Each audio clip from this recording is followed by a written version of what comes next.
From Stone Mountain, Georgia, this is the Bryant Land Show. Hosted by proud Gamecock and South Carolinian AB3. All right, everybody, welcome to another episode of the Bryant Land Show. Thank you for taking the time to make the download, coming in, listening to what we have for you today. I hope everyone had a great Super Bowl experience. Enjoy their Super Bowl weekend. I was around a lot of Chiefs fans early on Super Bowl Sunday. I was actually working in Kansas, and I took a flight back from Kansas City to Atlanta on Super Bowl Sunday early in the morning, and there were obviously a ton of Chiefs fans that were on that flight. Some of them headed to the game, some of them just headed to Atlanta or to wherever that they were going, but lots of red, orange, and yellow colors, Chiefs colors all over there in Kansas City, and even driving down to Lawrence, where I was working at in Lawrence, Kansas. Obviously, they were all about the Chiefs. So congratulations to them. I know a couple of Chiefs fans personally that I'm happy for. So, congratulations. Those guys, they got their Super Bowl win and bragging rights for the next year. So good for them. Anyway, as for the show today, my guest is Jonathan Wilkins. Now, if you go back and listen to the archives of the actual Bryant Land Country podcast, the title of our podcast last year, before we switched it over to the Bryant Land Show this year, do a couple of podcasts with Jonathan. Jonathan owns Black Duck Revival. So any of the Black Duck Revival podcasts, and then I did another conversation with him called Summer Revival last summer. And Jonathan is a really cool dude, very intelligent, very smart guy. Like I said, he runs the Black Duck Revival down in Brinkley, Arkansas. It was a church that he remodeled and turned into like a bed and breakfast, kind of like a hunter's lodge, a place where you can stay and camp at while you're down there hunting in Brinkley, Arkansas. And man, we had a good time. We got to go hunting out in Arkansas in the flooded timber. First time I've ever done a flooded timber hunt. It was me, Jonathan, his buddy Elliot. It was great to meet him, and just three brothers, man, out in the timber in Arkansas, talking, having a good time, hunting ducks. And after everything was said and done, Jonathan and I sat down and we had a little conversation right there outside of the Black Duck Revival. So that is what I got for you today. That's what I'm presenting here today. Like I told you guys earlier in the year, I wanted to do more face-to-face conversations with my interviews. It was great just to be around him, kind of pick his brain, talk to him. And then when you record a podcast face-to-face, I mean, you get to see their reactions, their mannerisms, just how they're, basically having a conversation in person. And that's what I really enjoyed about this interview. Like I said, I want to do more of those coming up this year, schedule and time permitting. But anyway, today I got Jonathan. Great time, great interview. So I'm going to fall back. You guys kick back. I'm going to mash this old record button, and you guys take a listen to my interview with Jonathan Wilkins from Black Duck Revival on the Bryant Land Show. Bryant Land. Man, I'm sitting here, made it all the way down to Brinkley, Arkansas. I've had 2 episodes where I've talked to Jonathan Wilkins from Black Duck Revival, but I am actually sitting here outside of the Revival, man. It's a nice setup you got down here in Brinkley. Man, I appreciate it. Thank you so much. Man, so since I last talked to you this summer, you got the bungalow open now, and then the original Black Duck Revival. Have you made any other changes or anything to either one? Man, just a little bit of updating to them and doing some backyard work and stuff. But the original church is pretty much the same as it was last year, and then I'm pretty happy with the way the bungalow came out. I was just kind of tweaking the backyard, getting it right for the folks that were staying here. Gotcha. Man, so this morning we had a chance. Well, I had a chance to experience Arkansas public land timber hunting. I've heard the stories about how it's the Wild Wild West. Bruh, it's a little bit different down here, huh? Yeah, man. It's it's like pugilistic sometimes, man. Me and a buddy met up. You were still coming down from Fayetteville, so we met up at a boat ramp. I'd found a good hole yesterday. I was confident about being able to do some work in there. Yep. This morning, we get to the one boat ramp, and it's just chock full of people, and they're all gone, which was weird because they had launched their boats and gone into the woods before it was legal to do so. Mm-hmm. And so then it was crowded there. Wasn't really a lot of room to launch, so I went to another boat ramp on the same river, and the folks that were there had already launched. And I think it's because, it's partially because I'm trying to access kind of smaller, out-of-the-way boat ramps to try and get some woods that everybody doesn't know about. Right. But everybody knew about them, and, I waited till legal time to put in. We went to the hole. There was folks in it. We went down a little bit further to another hole. There were folks in it. Jeez. Now, when you said it went down there, like, obviously it was still dark. Mm-hmm. And let's just call it what it is, basically launched illegally because they were already out there before. Yeah, they launched early, yeah. Yeah, or early, okay. Did they even, have, their stuff set up? Were they flashing you? What? Yeah, man. I saw, and look, I don't know if the people that were in the hole that I went into, if they launched before they were supposed to, or maybe they came from some other direction. I mean, there's no way they could have got to where I was going from anywhere else. Right. But, yeah, they shined a Q-beam at me, and I'm not going to go set up on top of somebody. So right. We just made another plan and met you back at the boat ramp, loaded up the boat, drove about 10 miles north of where we had initially intended to go to, and put into another ramp that I knew about with some timber that I'm pretty familiar with. It wasn't my first choice because of the water level, but we went in there and tried to do something. Yeah, I mean, and it turned out, like I said, for me, having never done it before, it was just cool just to see all those tall cypress trees. You see the stuff on TV or see on the Swamp People or something like that, but to actually be in a boat, be in that flooded timber, it was an experience for me. I thoroughly enjoyed myself. Almost tore up every ligament in my leg trying to get back in the boat. Yeah. But to me, that's all part of the experience. So I got no complaints from that standpoint, man. Well, man, like I told you that it was going to probably be some tough hunting. I thought that with this cold weather up north, and we had some, a little bit of wind today, and it was bluebird, I thought we might be able to do pretty good. And, I could him and haw and say that if we had gotten to the hole that I wanted to, we would have been able to do whatever, and I can say these guys did something wrong. But, I mean, truthfully, I've had a tough season. I wish I could say something otherwise. I had a couple of amazing hunts, I had the best hunt of my life this year. Mm-hmm. But I also have had some tough hunts, and I've put a lot of miles on my truck, and I've put a lot of boat miles on and burnt a lot of boat gas, and I haven't had the season that I would have liked to have had. And, today was we'll say what it is, man. It was a skunk. Right. But let's go back to, because I heard you reference that a couple of times today. You said one of the best hunts, or the best hunt you ever had. What was what made it so great? Why does that continue to stick out in your mind?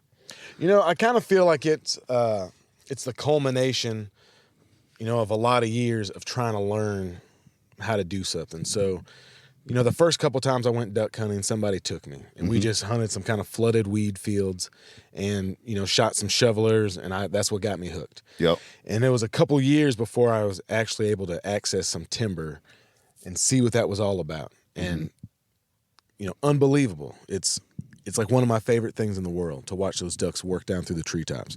But, even at that point, I wasn't capable of making that happen. I was going to have to go with someone. They were going to have to call for me. They were going to have to set up the decoys.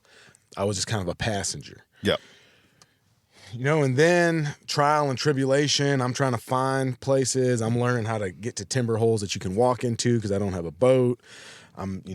Years go by when I don't feel like I'm as competent a duck caller as I'd like to be. Sure. And, just year after year, you learn a little bit more. You get a little bit more proficient. I finally got a boat that's not a death trap that I can, put some grown men in and all your gear and go wherever you want to go. And, I was able to do that today. But, I guess that hunt that I was telling you about that was just so awesome is just everything went right. I went into timber that I had been studying and that I had learned. I was using knowledge from years past. I got in there and, called ducks down. Mm-hmm. I think I did a good job, and I worked big groups of ducks. I worked bigger groups than I'd ever worked before. Right. And just was able to make it do what you want it to do. Mm-hmm. And, like you said, did that and then did it again. And then it got tough. And then I moved to some different spots and had some success. But I'm learning new spots doing that. And it's just, and then we had a lot of warm weather. We had a lot of dry weather. There's lots of reasons. I think lots of people have had a difficult duck season here. But then by the same token, lots of people have done bang up and would probably say that, man, you're just not good at what you're trying to do. But like we talked about out there in the timber, man, it's all part of the process, especially when you're not dealing with generational or like communal knowledge. So right. Like I don't have a dad or a grandpa or a cousin that can show me holes or tell me where a specific river gauge needs to be able to access this chunk of woods. That's all stuff that I'm just having to figure out and learn through trial and error. Right. So, yeah, that's why some of those hunts I was telling you about were so great, because it was me going, I guess, say over this course of 10 years, going from a complete and utter novice to being, a competent and a successful hunter, mm-hmm. and even to the point that I could bring somebody else into it and show them a good hunt. Right. So, yeah. And I mean, like we were saying, we were talking about out there, just stacking that knowledge, growing, your knowledge like over years or over time and doing it. And like you said, becoming, competent and proficient at it. I mean, that's the reward in itself. I mean, because, you go back, 4 or 5 years, obviously, more now than you did then. And you know what to avoid, certain pitfalls that you can kind of navigate around. You're learning your hunting area, your land and stuff. You're becoming better at getting around on that. So there's a reward in that in itself, right? I mean, no, absolutely. And, I mean, I feel like this year has kind of been, this hunting season thus far has kind of been a lot of, transition and learning for me, because I moved out of that novice area. I've got about 10 years now of, harvesting deer regularly and, yep. and learning different areas and killing ducks and squirrels and running trap lines and running trot lines for fish and yo-yos and all these different things. And then this year I've kind of said, well, I want to intensify that knowledge. So, I've been really trying to stretch myself as far as where I'm chasing ducks, mm-hmm. Being willing to just go into a place blind, spend the time to get in there and try and find something out. I've, talked to some people, hunted with some people that I didn't know previously. Early this season when I was doing all that bear hunting, part of me felt like, oh, you did all this work and you didn't end up getting a bear. But, man, I learned so much about a part of Arkansas that I didn't know anything about. Right. I learned about the terrain. I learned about the topography, what was growing there, what the animals were doing there, what sort of hunting pressure it gets. Yep. And I did eventually find that kind of mother lotus sign that I was looking for. And so all those days previous, those weeks previously of me putting, 6 to 8 miles on my boots every day going up and down these mountains, I can bypass that next year. And I can go straight to where I found all that heavy sign. Yep. And I know now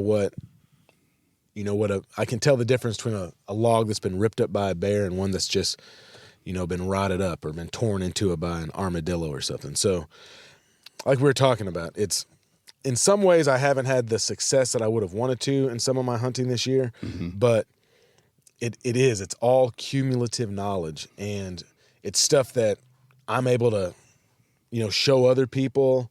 They're, like the dude we were out hunting with today, Elliot.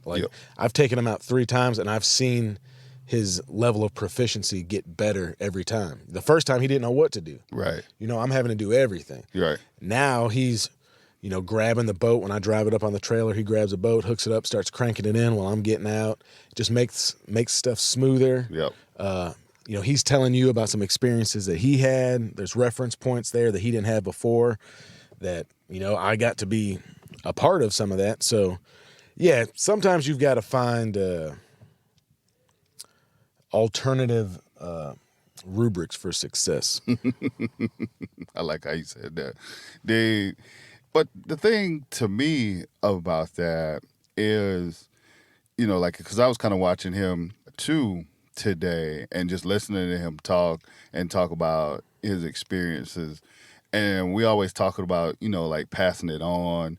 And we are all pretty much in kind of like the same group of people. Like you said, we didn't have, like the knowledge passed down to us. We all kind of just got into this thing as adults, still kind of trying to figure out, what we're doing and learning as we go along. We didn't come equipped with the knowledge that was passed down, but it was really cool, like you said, to see him and his face light up, just from recounting, certain stories or certain experiences and stuff.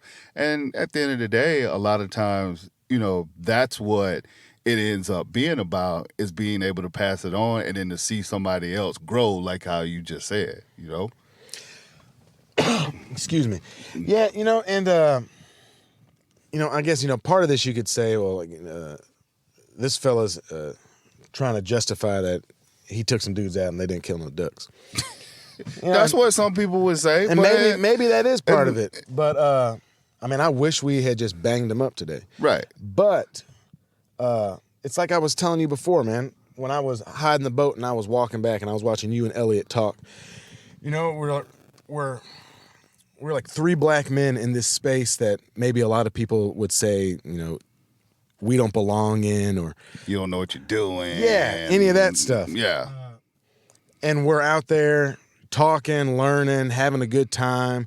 We're not in competition with each other. We're not in competition with anybody. Right. We're talking about sounds, identifying animals, looking at different behaviors. We're looking at the flora, the fauna.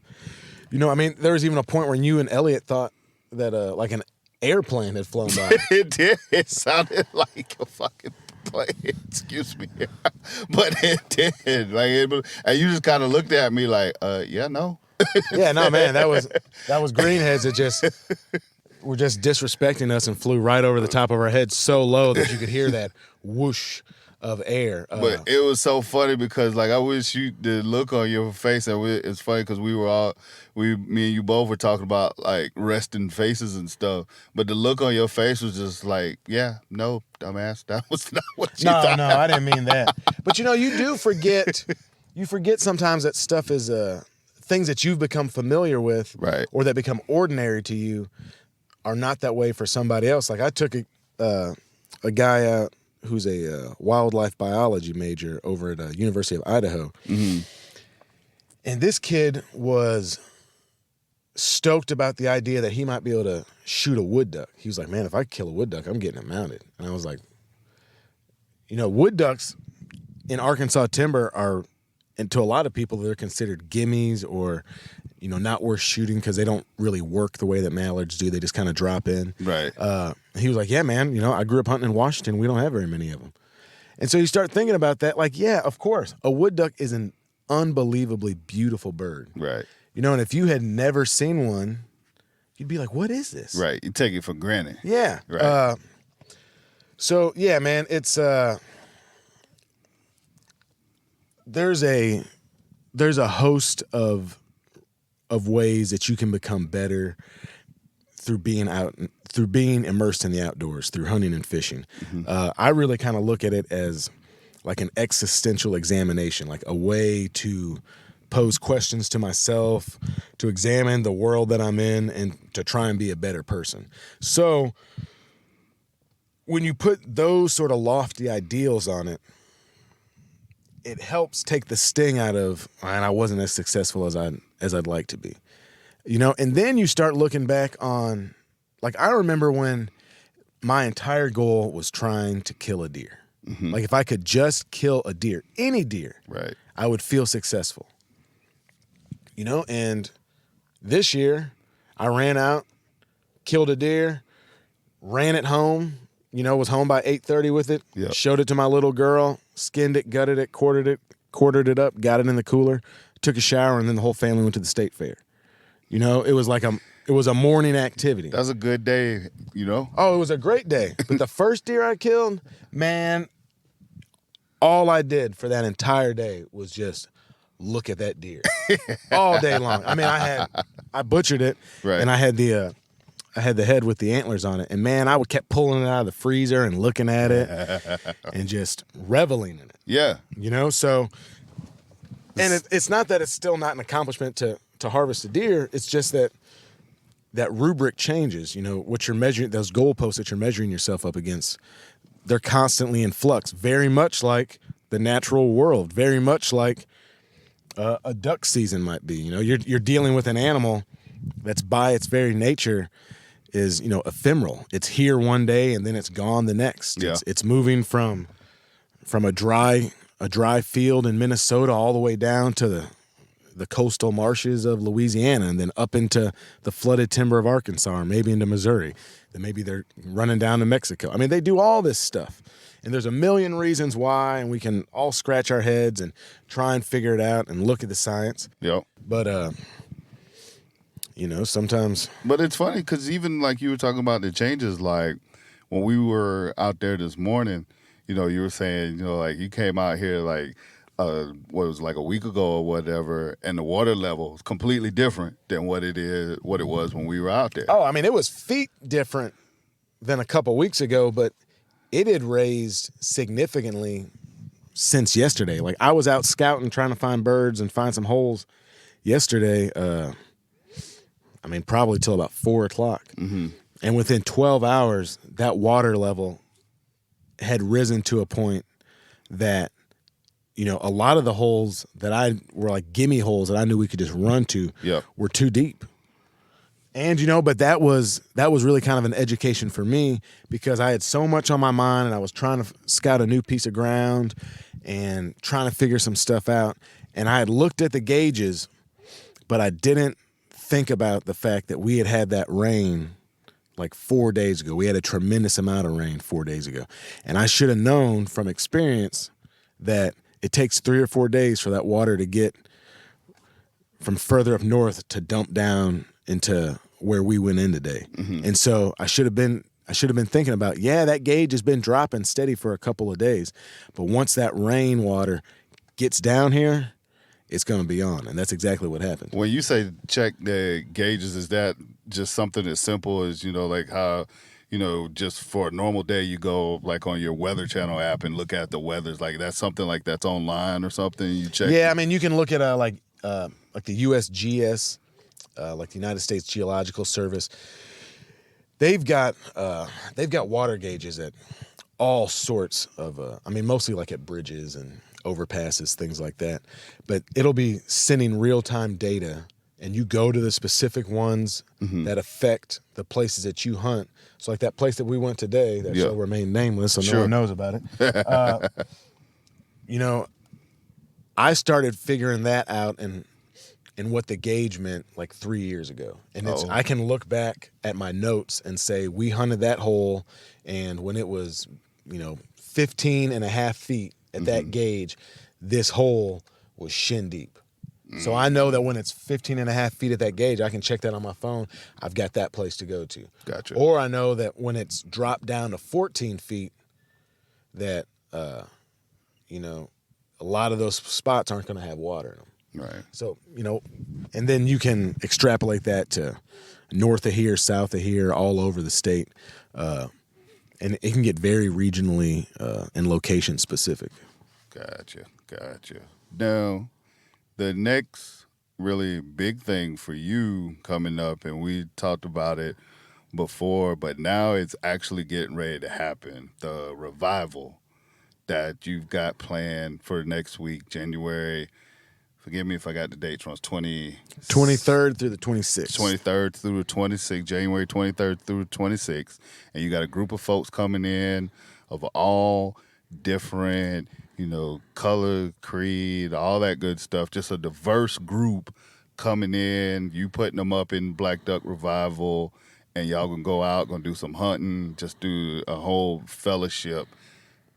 How you feel about it now? Because when we talked about it before, it was kind of like an idea and a plan that you was putting together. Now sitting here a week away, it's getting ready to happen. How you feeling about it now? Man, you know, I've kind of got mixed emotions about it. I'm really excited about it. I'm looking forward to it. I'm a little bit nervous just, you know, because it's anytime you're putting yourself out there, you know, it takes a little bit of, I guess, a little chutzpah, to borrow from our Yiddish friends. But, man, I'm looking forward to it. Like, all the people that are coming are people that I've talked on the phone to them. I've talked back and forth, you know, through DMs and emails and text messages. Like, everyone seems like they're really cool, smart, nuanced. They're bringing different stuff to the table, different experience levels. We got some experienced waterfowlers, like folks that are used to hunting Canada geese, which, like, I don't know anything about. I've never chased honkers. Yeah. You know, folks that elk hunt, they're muley hunting, they're bow hunters. A couple of them, it'll be their first time, I think, chasing waterfowl. It'll definitely be their first time here in Arkansas. Like Brandon, the hunting student on Instagram, he said this is going to be his first out-of-state hunt. Oh, wow. So there's all sorts of cool stuff like that going on. Got some good meals planned for folks. I think some cool hunts. We're going to chase specklebellies, and we're going to hunt mallards in the timber. And, yeah, I think it's going to be a really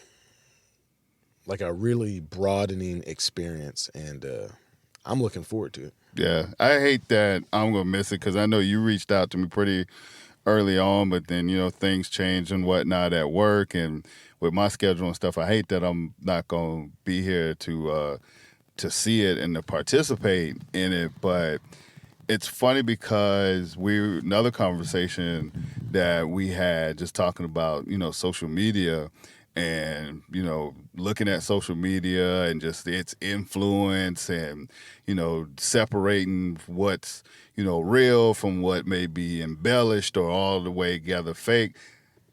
This, you know, your revival basically been put together through social media. That's one positive. You know what I'm saying? No, absolutely, man. And it's, you know, it was weird. Like, we've done 2 podcasts together. I've talked to you on the phone before. You know, text message back and forth a little bit. And it was actually strange. I was struck with it. So I guess we probably met at that boat ramp about 10 after 5 this morning. Yep. You know, never met each other. Right. You know what I mean? But it was like immediately familiar, which is a weird thing because I've never, you know, like I didn't, like I've been with the same woman for so long. Like I never was on Tinder. Like I was locked in way before like dating apps and all that stuff. Black people meet. Yeah. So I didn't really actually have a lot of experience with making friends on the internet, for lack of a better term. Sure. But man, it's actually been a really heartening experience because it's like, and when I reached out to you, like I just came across you on Instagram and I was like, dude, I've never seen a brother posing with ducks before. I think it was actually geese, that picture I saw with you. Yeah, probably, geese. But I was like, hey, man, I just wanted to say what's up. I'm not used to seeing this. You know, I think it's cool. If you ever want to come down to Arkansas, let's do a hunt. That was probably right on about a year ago, maybe a little bit more. Right out a year ago. And it happened. So, I'm actually really enthused. I'm really heartened by the whole process. And man, I've met some really cool people just going back and forth, because if you follow someone and they're being authentic, you do kind of feel like you're starting to get a sense of them. Right. And you start to see what people value when you look at a lot of their posts. So it doesn't mean that someone that posts like every day, they're putting up a limit of mallards for 60 days a season. Like I wish I was doing that, but right. It doesn't. That doesn't necessarily mean that we're diametrically opposed. Right. If that's all they're doing, maybe it seems a little repetitive to me. But if they're doing that and they're talking about, hey, I took a new person hunting today, or I did this, here's a wild game recipe I came up with, or they're talking about diversity and inclusion and the outdoors and hunting, just stuff that's important to them, or they're talking about their own personal stories, or, right. I think you are able to kind of get a sense of a person. And man, it was really pretty easy. Like I just sent some emails out to people I thought were cool and interested and say, hey, do you want a free trip to like the duck hunting mecca of planet Earth? Right. And they're like, yeah, I'll take that. Right. But I was real specific about inviting people that I thought, like I said, the word I keep coming back to is nuanced. Yeah. Like people that were showing diversity in their experiences and their backgrounds, but also, kind of being empathetic towards looking at other people's worldviews, not being divisive and going back and forth and being right. involved or in this, having an agenda. Yeah, all this silly stuff. Yeah. Yeah. And people I think like two of the folks that are coming, Courtney Nicholson and Crystal Egley, both ladies from Colorado that are really doing, some pretty amazing stuff as far as representation and, racially, experience-wise, gender-wise, they're strong women who are unapologetically saying, look, this is me, this is what I do, this is how I like to do things. Some of it maybe I'm learning, some of it I'm experienced in, but I can create my own rubric. I can create my own scale to judge myself against. And, it doesn't necessarily have to fall into that very traditional idea about what a hunter is. Right. Well, let me ask you this, because I know for me, it takes me a little bit to kind of warm up to people. I'm very introverted. I kind of stick to myself, do Sure. my own thing. How hard was it for you to put yourself out there and to set this up? Like, are you by nature, are you kind of introverted? Are you extrovert, or somewhere in the middle? Like, was it hard to, reach out basically blindly to, a bunch of these folks after kind of sizing them up or whatever? It actually was a bit of a stretch for me. Like, I'm not I don't know, I guess I'm not really gregarious by nature. Right. I think I'm friendly and nice and, like, I like to talk. But I'm kind of standoffish a lot of times. But, that's kind of the thing about social media is you kind of feel like you know somebody before you know them. Right. But, yeah, I kind of took a deep breath and sent some emails out. But like I said, man, it's been really cool to see how receptive folks are. And what I've really seen is, because, like, we spent the first 15 or 20 minutes talking about, in large parts, some of my failures in hunting this season, or lack of success in a traditional. Right. I wouldn't say failure. way. Like you say, lack of success, but and I don't want to get super deep with it, but lack of success by, like, what standard? Because absolutely. we were talking about this as well. Sometimes if you go on social media and you don't have your mind right, you think you are like the scum of the earth or a failure or just a complete nobody. But I'm one of the belief, and me and you were talking, and you're kind of the same way. It's just like you got to kind of look at things and take them for what they're worth. I mean, you can't, get wrapped up in just social media or what, people put on social media because you don't know the circumstances behind that. You don't know what's 100% authentic or what's, embellished or of just a flat out pose. You know what I mean? Well, I tell you what, that's kind of the point that I was getting to, is that I think you can a lot of times tell what's authentic, because I've had a lot of responses from folks that really seem to appreciate the fact that, I'm being very honest about what I'm doing. Right. So, like I own these small duck lodges. I would love to be able to say, man, all I do is kill limits of greenheads every single day that I go out. There's 60 days a season. I kill a limit of mallards every single day in the timber. But that's not the truth. Right. And I get tired of seeing people that all they do is just post success. Because it's been my experience that, as with most things that require effort, a lot of hunting is not being successful. Right. And it's the thing that makes it so rewarding when you are, in my opinion, is that you've earned it, and that maybe you realized, I should have come out here an hour earlier. Right. Or you realize that, man, I cannot get into this area when it's dry. So I'm going to wait until I got this wind and it rained the night before so I can sneak in here quiet. Yep. Or, man, I really need to make sure that I'm orienting myself to the wind in the correct way. I mean, whatever it is, a million different things. Yep. But yeah, to kind of close out the point, I think that you can tell when folks are being authentic. I really do try and present myself in an authentic and honest way. And sometimes that's awesome stuff going on, and sometimes I'm frustrated. I try and be positive on social media, at least, with my attitude. Yeah. And yeah, man, I've had quite a few people reach out to me and tell me that they, enjoy following the stuff I'm doing, and that they appreciate the authenticity and the honesty about it, because it's hard. When you watch outdoor TV, to me, it becomes very tiresome to see people just repeatedly kill, the buck of a lifetime, or, they've got these piles of birds, or, right. Oh man, I killed a big old rope dragger 2 days in a row.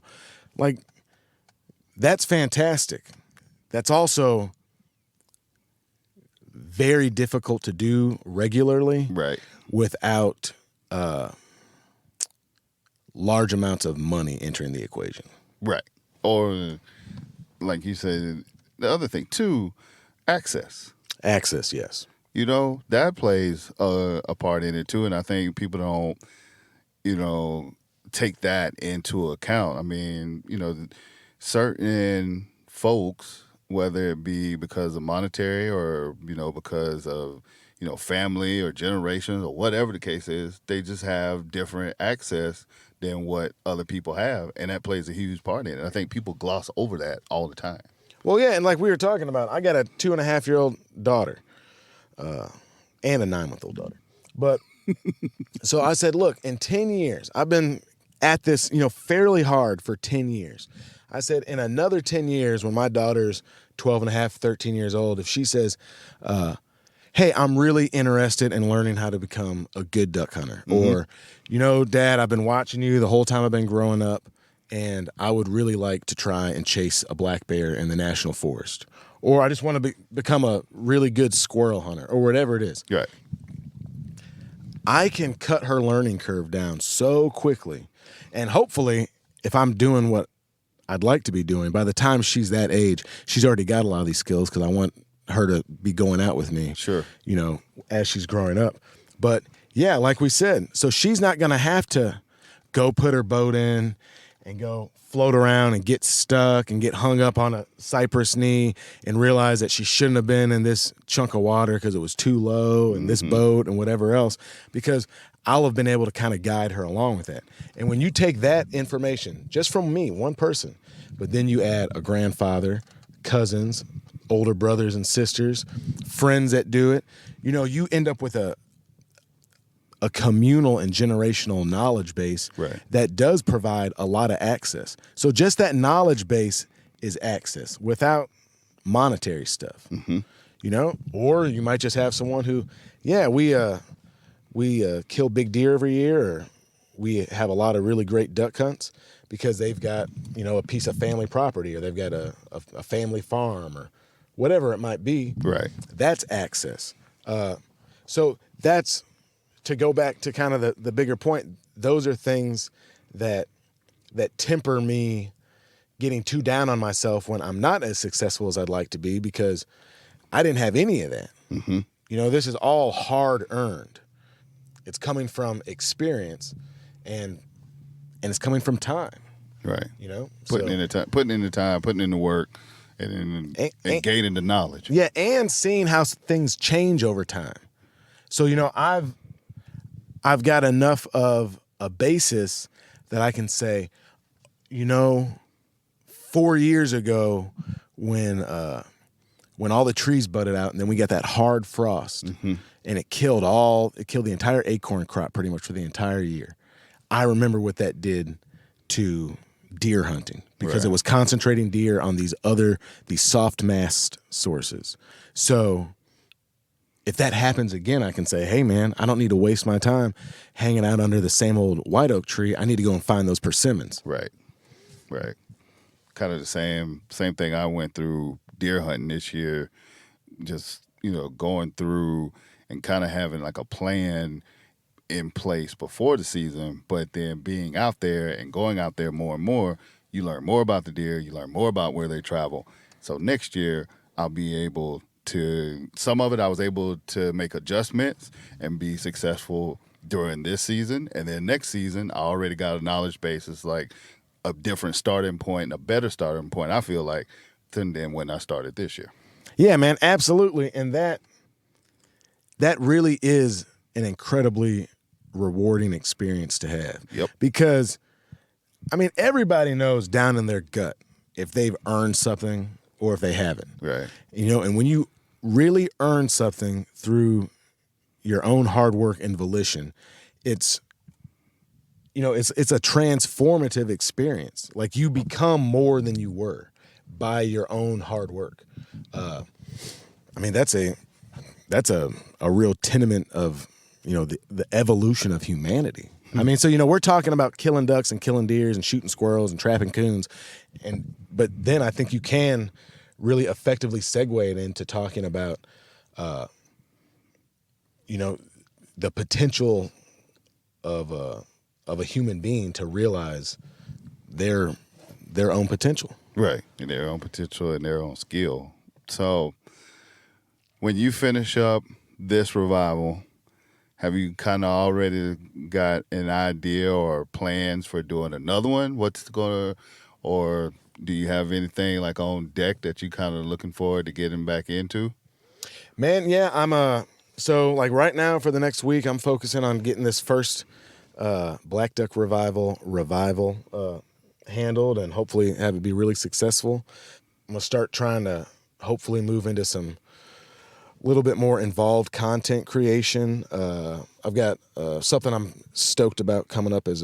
I'm buddies with a guy that probably a lot of people have heard of, Hank Shaw. He's a wild foods cook, and I've done a few events with him, some dinners. We've worked together a couple of times, and he asked me if I'd come and kind of back him up and do kind of sous chef on a snow goose school that he's doing here in Arkansas with a guide service. I think like the 4th through the 8th or the 5th through the 8th of February. Mm-hmm. So I'll be over there doing that. So real quick, when you say a snow goose school, just how, like, breaking it down and, like, different recipes and stuff like that? Yeah, man, like, so folks will go out and hunt with Hank. Yeah. And they'll be targeting snow geese for that conservation hunt, and then they'll come back. I'll just, and this is all Hank's deal. I'm just kind of backing him up on it, but we'll show him how to wax pluck birds, maybe some identification on some of these birds, how to get them clean, different ways to clean, process them. We'll work on some different recipes you can do with them. We'll cook them some really cool meals. So like we did it a couple years ago. We did like a duck. It was like a combination duck and snow goose kind of school. And, we made we're showing them how to wax pluck birds. We were showing them, we cooked like speckle belly schnitzel. We did, fried, we were doing fried rabbit and caramelized onion gravy. We were doing dirty rice made with the gizzards and the hearts and the livers of ducks and snow geese and squirrels. Oh. So just doing some cool stuff that shows folks some of the potential for some of the uses for wild game. And, also that whole thing, kind of like what I'm trying to accomplish at the revival. There's time to like fellowship, hang out, get to talk to like-minded individuals. And, these are all fans of Hank's and his website, Hunter, Angler, Gardener, Cook. So, I'm sure there's a big aspect of that is that they get to hang out with someone that they've really come to enjoy and respect through, his cookbooks and through social media. Nice. And then, so after you do that, so you got the revival, you got the cooking. That'll probably take you right into the spring and summer. Yeah. I'm probably going to, I'm looking at a couple different avenues for it, but I'm probably going to try and do a couple of wild game cooking tutorials, for maybe this first half of the year. When we come back up on summer, we'll do the second annual Black Duck Revival fish fry. So hopefully some more folks will come out to that and we'll have a good time. And I'm really interested in doing a little bit of traveling and doing some hunting out of state. I'm looking at possibly going to Montana to do a DIY black bear hunt. You are all about them bears, huh? Man, I'm fascinated with them. I really am. And, that going to Montana and doing it, it's really a very, affordable tag. I mean, I'd have more in gas than I would in the tag. And then it's just a deal, where find a trailhead and start walking and just put time in. And, I've talked to some folks that live in Montana. They've given me a little bit of advice. It seems like it's something that's doable to go out there and accomplish. But, even on that hand, if I did go out there and do that, and I've had a couple of invitations to hunt some different places, Pennsylvania and Colorado and whatnot this next year, and I'm going to try and find a way to make it all happen. But, even if I don't come back with the quarry that I'm seeking, that's kind of like we were talking about it earlier. Like I remember 10 years ago when I used to just go to a deer stand 200 yards away or 300 yards away from where I lived. And I was, nervous and apprehensive and scared about walking in the woods in the dark. In this place that I lived at and was around just because it looked different than it did all the rest of the time that I saw it and experienced it. To go from that level to then say, man, I'm going to drive to the other end of the country to a place where there are grizzly bears that I've never been at before, and I'm going to go into the woods and sleep in a tent and try and pursue this kind of foreign animal to me. Like I take some pride in that I feel like I've gotten to the level that I can do that. Right. And then there's going to be archery, right? No, that if I do go to Montana, that would be a gun hunt. Okay. They do like a spring gun bear hunt up there. Okay. I was talking to a fella, nice guy that reached out to me about possibly going to Pennsylvania to bear hunt. Talked to some folks about pronghorn hunting. It's a great big world out there.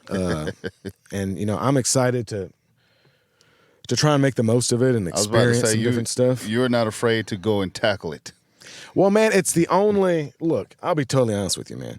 I sometimes feel like I'm nothing but afraid. Let's get real deep here for a second. Like everyone's a host of their own insecurities and feeling they've fallen short in this way or the other and disappointments.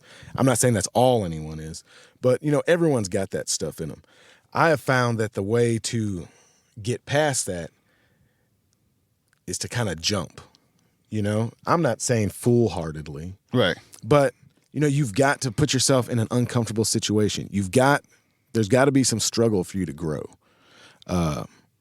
And now hopefully you don't have only struggle, because nothing but struggle is not a recipe for growth. It's right. a recipe for diminishment. Right. But, having to struggle a little bit and test yourself and get better, you end up better. And then the people around you, the people in your circle, your unit, they get better because of that as well. And so, for me specifically, the way that I'm really focused on pursuing that, self-exploration and growth is through hunting. Okay. Well, man, I appreciate you taking the time. I'm going to have to get back on this road here. But before we get out of here, man, just let everybody know where we can find you at, and then make sure you post like a lot of pictures and videos and content of the revival, man, because I definitely want to see that. Man, I'll definitely do that, man. I'm super, super stoked that you hollered at me and told me you were coming to Arkansas, and I'm glad we got to go out there and hunt. And look, man, just come next year, because like I said, I want to make this revival just kind of an annual thing, man. So let's try and figure out a way to make it happen for next year. The fish fry, if you can get the fish fry somewhere in June or July, I will brave the heat and the humidity. Oh, dude. Well, that's when it's going to be, man. So yeah, come on. Okay. We'll make it right, man. And we'll find some cool stuff to do, man. Maybe we can I don't know, what can we do that time of year? It's always ATVs. I don't own one, man. I've never. What? That was the first thing that I got. That was like my entry level. Like I had always wanted one. I grew up on a dirt road in South Carolina, and the first chance that I got to the point where I could afford an ATV, that was the first thing I got. And we would go all over. Me and my son, we rode in Louisiana. We rode in Louisiana at night, like in the swamps. Oh wow. Texas, Alabama, Tennessee, Georgia. Like we'll find either a park or basically the equivalent to the the Hunt National Forest. A lot of times in the summer, the National Forest, they have like ORV trails, off-road trails. Sure, yeah, they got some of those. Yeah, and then we'll hit those. But that's cool, man. I my duck boat's kind of like my version of an ATV. I was about to say, if we got water levels right, we can always fish. Hey, man. Oh, yeah. Well, obviously fishing. And, man, there is fantastic fishing around Brinkley. All that stuff we were in today, we were talking about, we can go in there and wear out crappie this summer if you wanted to. We could pull out a bunch of big catfish. You noodle? Yeah, man. I've never noodled. Oh, no, wait a second. No, noodle. No, I was thinking fishing noodles. Oh. No, I've never done that, man. I was about to say, I don't know if I can underwater that you can't see. I don't know about that. See, man, I'd like to do that, but I'm going to have to go the first time with somebody that knows what's up. Professional. Yeah. Yeah, man. Because, people lose fingers doing that kind of thing. Right. But, yeah, man, let's definitely find a way to get together again. And, yeah, man, if you want to come to the fish fry, if you want to come next year to the revival, man, let's just make it happen. Yep, we'll get it done. Where can folks find you at to keep up with you and all that stuff? Yeah, man. So, like before, man, I'm most active on Instagram. It's just Black Duck Revival on Instagram, or you go to the website. That's www.blackduckrevival.com. Word. You still got all the recipes on the website and stuff? Yep, I got recipes, and coming up here, once we get towards the end of hunting season, man, I'm going to make a real point in an effort to post more regularly as far as doing some really cool wild game recipes, getting some more articles up there, and I'd really like to start reaching out to folks that I think are cool and interesting, and start maybe having them write some articles for the website as well. Write some blogs. That would be dope. Awesome. All right, Jonathan. I appreciate you, bro. All right, man. Be good. Right, you too. So just a quick update. When we recorded that interview, Jonathan was getting ready for his first annual Black Duck Revival. It's like an event where he's bringing together different, people from different walks of life, different folks of color and background and everything, just, coming together, hunting, talking, sharing ideas. and I'm happy to report that it went off without a hitch. I have talked to Jonathan since then. He said it was a great time. It was a great event. I know he's looking forward to doing it again. I hope I can participate in it the next time that he has it. I was unable to go. I really wanted to be there.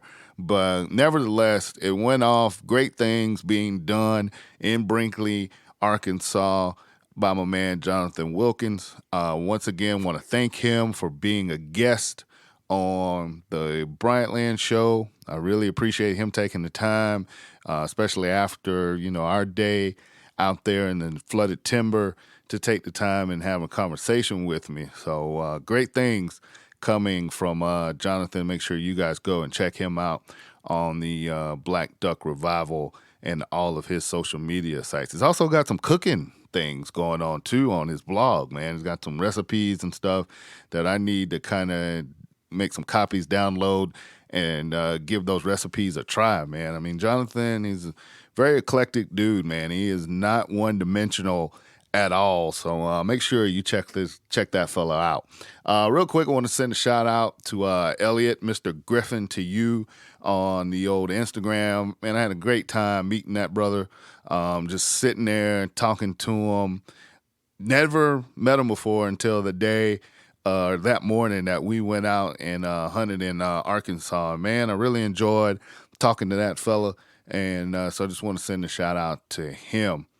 As for me, before I get ready to get out of here, just want to let y'all know that BryantLandCountry.com is the website. It's still up and running, blood pumping and kicking, man. Go on over there, get you some Bryant Land merchandise. Check out our videos. Check out past podcasts. Everything that you need, one-stop shopping, BryantLandCountry.com. Like I said, I'm going to get ready to get up out of here. I'm going to have another show for you guys next week. Going to be a banger, kick-ass show. Got the patriarch of the Power Circle Outdoors, Mr. William Bubba Ray. I had a chance to sit down and talk to him, so it's going to be all about Power Circle Outdoors and William Bubba Ray next week.